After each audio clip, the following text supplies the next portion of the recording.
am na beneen jataay itam bokk ci campee fi réew mi muy institution yi jataay boobu mooy jataayub koom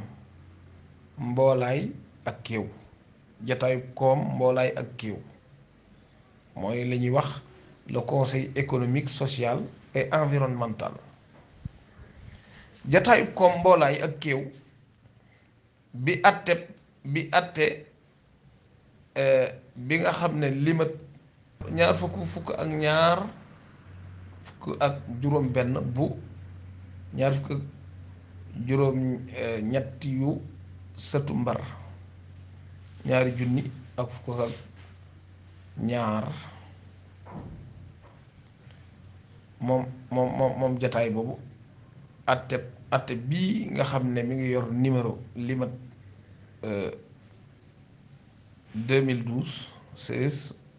bu 28 septembre 2012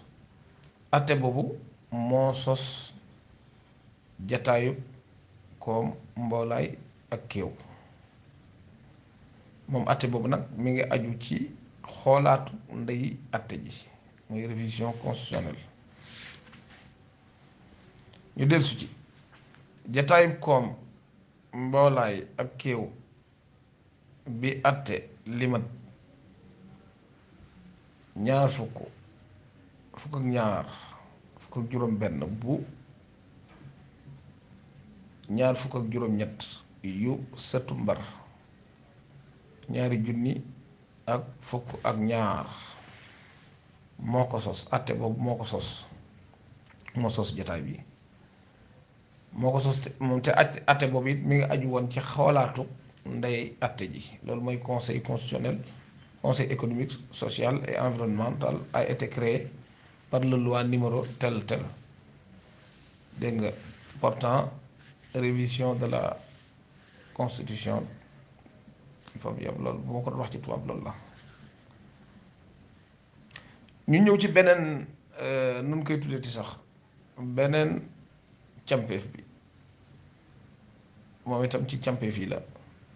mooy sañ-sañub yoon bi mooy li ñuy wax pouvoir judiciaire mën nañ ko wax sañ-sañub yoon bi mën nañ ko wax doole yoon ji sañ-sañub yoon bi mooy aar yelleef yi ak peexte yi nga xam ne ndey atte ji da ko saxal ak yoon sañ-sañub yoon bi mooy aar yelleef yi ak peexte yi ndey atte ji saxal ak yoon